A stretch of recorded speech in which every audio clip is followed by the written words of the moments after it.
This is the first time that I've been to the Canadian conference, and I think what I've drawn so far is that it's a wonderful opportunity to see that sometimes people have a conception that Australians and Canadians are very similar.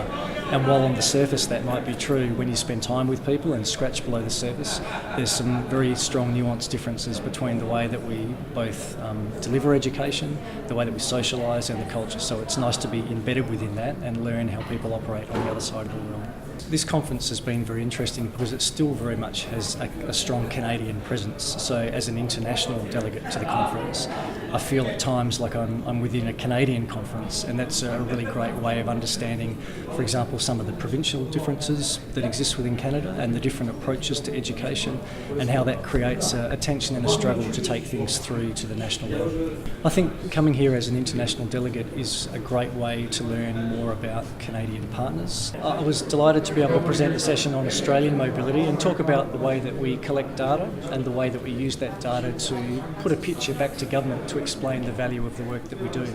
I think there's not many people who would disagree with the value of an international education experience. What becomes really important in taking that message to government and industry and to the media is to be able to provide a very clear and sharp message about the volume, the dollar value, and the commercial value, and also the value to community that an education experience brings.